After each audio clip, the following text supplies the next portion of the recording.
You ever feel like you're shouting into a crowded room and the world just keeps talking over you? Like everyone expects noise and you don't know how to be the one who changes the room without raising your voice. If that hits you, stay with me. This isn't about tricks. It's about a quieter, colder kind of power that turns you from predictable into unreadable. Vito Corleone once said, never let anyone outside the family know what you're thinking. But what if you could read every mind in the room and control your own like a true dawn?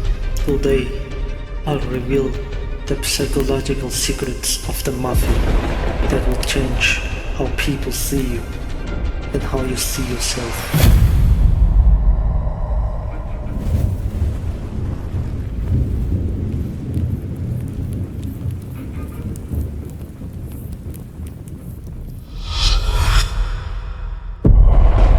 Isn't Hollywood. Real underworld leaders built empires, not just with force, but with the discipline of observation and restraint. Think Machiavelli in a suit, not flashy, not loud, decisive. Psychologists, historians, and those who survived these rooms studied the same patterns for decades. We are unpacking the mental playbook tonight. You aren't broken for being quiet. You may be dangerous in the way the world needs. Dangerous in that calm, precise way that makes people rearrange themselves around you. But to get here, you have to see your own blind spots. Why you react, who you reveal yourself to, and where your power leaks away. Most people live like they on fire. Impulsive comments, quick defenses, desperate approval seeking. They argue to patch holes in their fragile identity. They are loud because they fear the silence that will expose them. And in that noise, you'll never win. The Mafia understood something simple and uncomfortable. The person who doesn't react controls the narrative.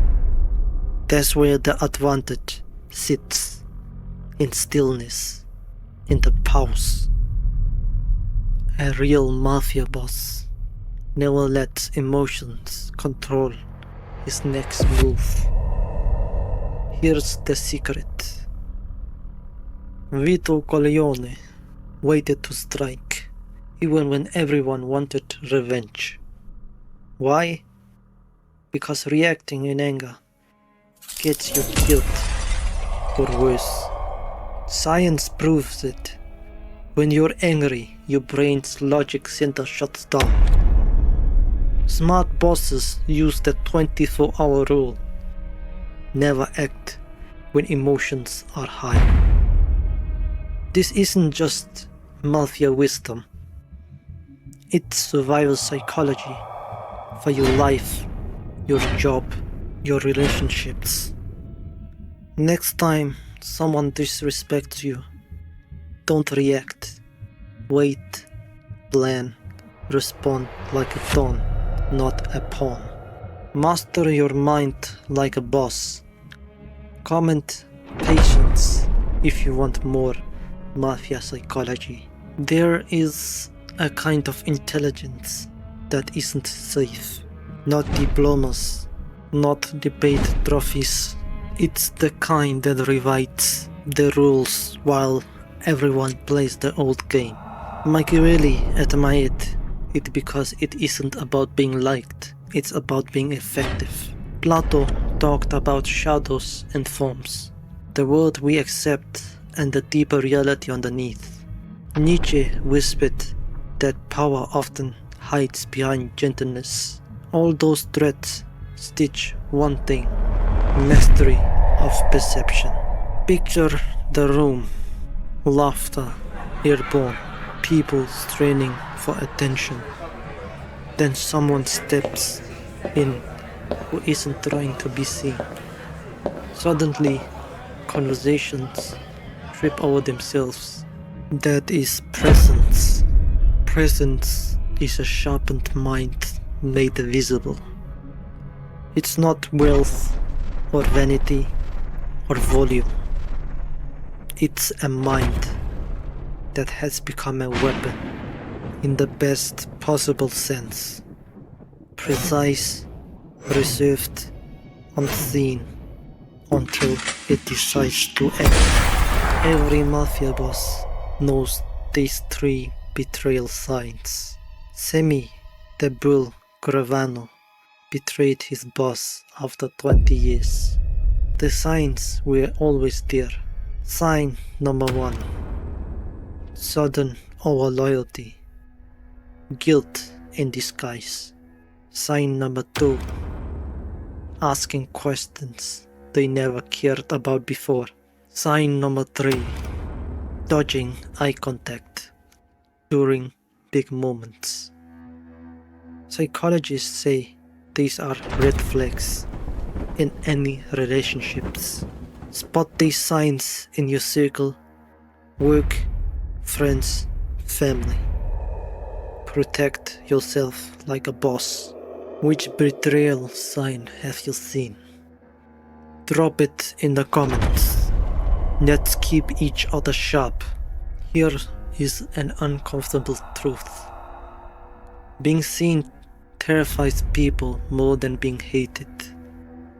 Exposure is pure vulnerability.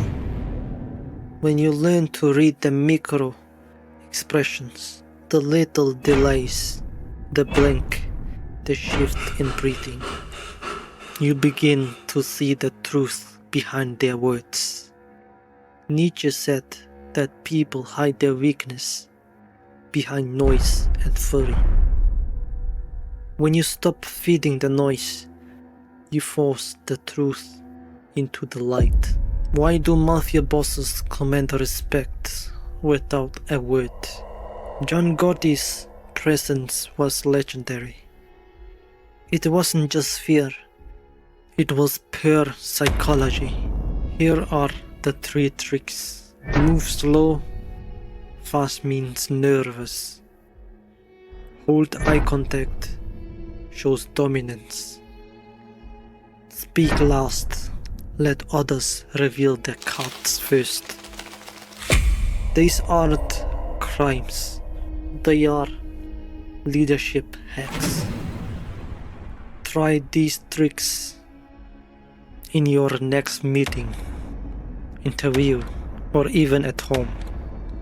Watch the respect flow. Want more down-level confidence tips?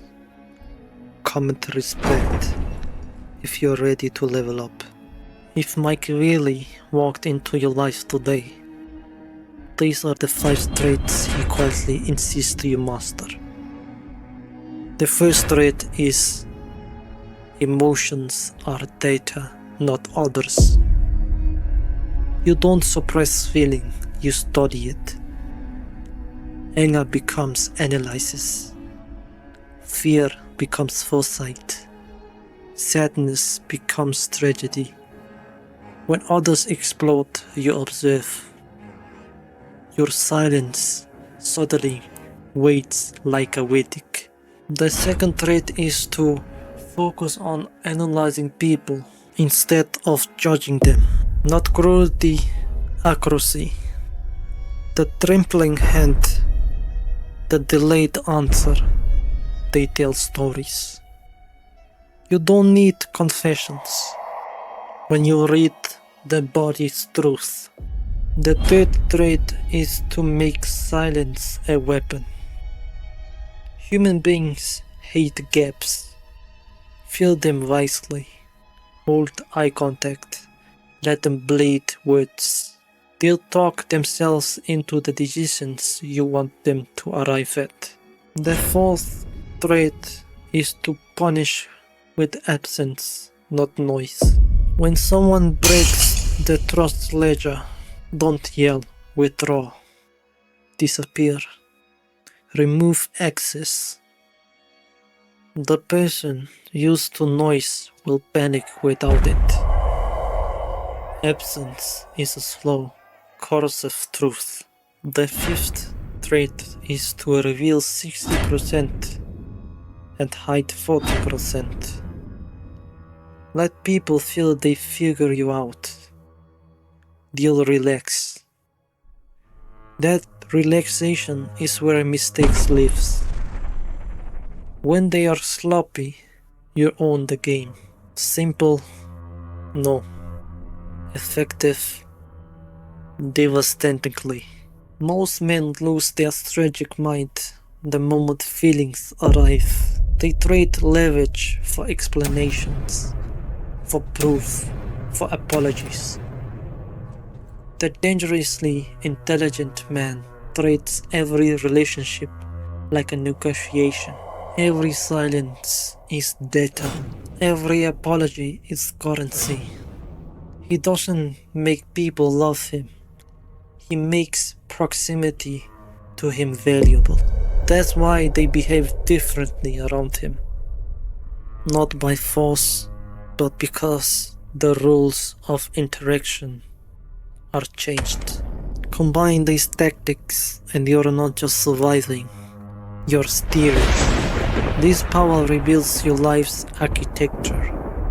From career moves to who sits at your table, to what people expect from you. But here's the ethical knife edge. Power tests character. Use this mastery to protect the people you love and to build, not to crush. The Mafia's lesson is gold.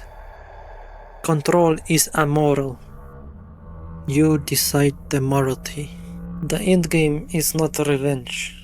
The endgame is disappearance and precision. You become unreadable, unshakable, unstoppable.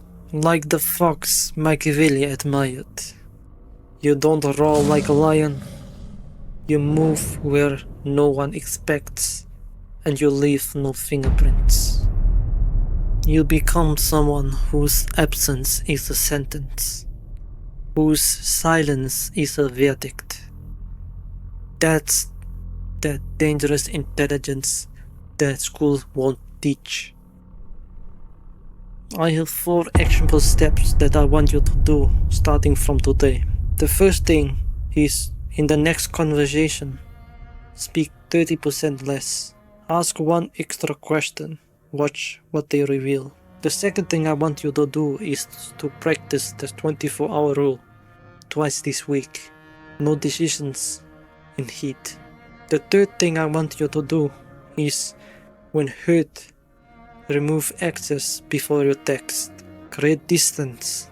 Let them call you back. The fourth thing that I want you to do, starting from today, is to try the 60% and the 40% rule. Reveal a little, withhold a little. See how the rhythm changes. Now, tell me, which tactic will you try first? Drop it in the comments, you read them. And remember to subscribe for more of this kind of quiet power. Here is the last thing I want to say to you. The world mistakes noise for strength, because it's easier to measure. But real strength, the kind that bends rooms, changes narratives, and keeps you safe, is the ability to be raw, to be calm when others feel silence, to hold a thought like a coin and decide finally what it's worth. If you choose this path, you won't be loud, you'll be consequential. And sometimes being consequential means we ask less of the world and demand more of ourselves. If you're still here, you wanted this, you wanted to stop being predictable, you wanted to stop being used. Now, you know the path. The rest is practice. I will see you in the next one.